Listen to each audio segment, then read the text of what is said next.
With us now is Captain Raymond Brown. He is a former Chief of Intelligence Analysis for the U.S. Coast Guard.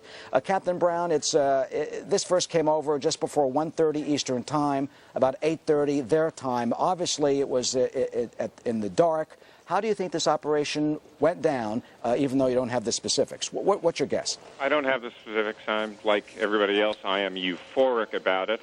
I expect that when Maersk, Alabama, moored in Mombasa, and I know the FBI and I expect naval intelligence were conducting interviews, they were getting every detail that could be garnered about those four terrorists and the lifeboat, everything down to the most minute detail, and I know that some of the press were perhaps a bit chagrined at not being allowed access immediately.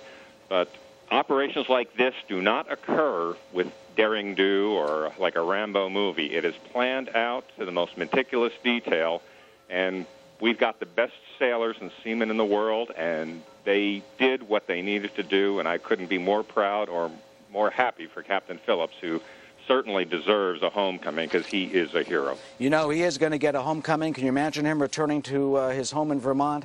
But before we get to that, talk a bit about, as you say, since you're from intelligence, what information did they get? What did they learn? Did they learn basically that when he tried to escape the other day, that gave our military the insight that, look, you've got to stay on that 24/7, and if you see him going overboard, that's when you move? Probably there was an element of that. I'm sure they were watching him not only on radar, but at night with night vision scopes, binoculars. There was a 24/7 watch placed upon that boat. I'm sure they pumped the crewmen for everything they could know about those four Somali pirates, their height, their weight, what weapons they had, anything they could know about their temperament, everything that was in the lifeboat. And then also the Bainbridge and Halliburton, they've been watching, seeing their routine, how they set up their watch schedule, where the captain was in the boat. They wanted to know everything down to the last minute detail that could possibly be of any help.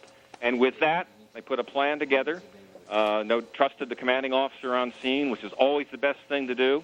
And when the time was right, they made their move, and they've done us all proud, and they freed a heroic seaman. There's been a lot of speculation among some that, you know, America, we didn't move fast enough or properly enough. The French routinely launch their own commando attacks against ships and vessels that are taken by the pirates. We saw tragically that one French man, a hostage, was killed in a firefight just the other day. He was sailing with his wife and their 3-year-old son right off the coast when they were attacked. And the Russians have done the very same thing. Do you have any sense that this now sends a message to the pirates that the U.S., we ain't going to take it? Well, it certainly does send a message. I would like to say about people who were speculating about what Bainbridge and the U.S. Navy and the FBI and Central Command should do.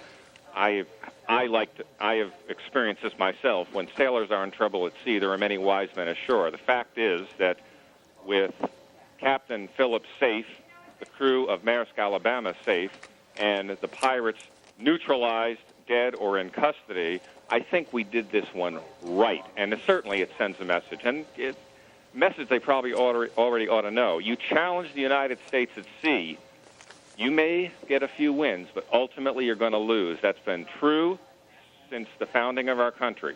And the pirates and everybody else ought to learn that. Captain Raymond Brown, we thank you so much.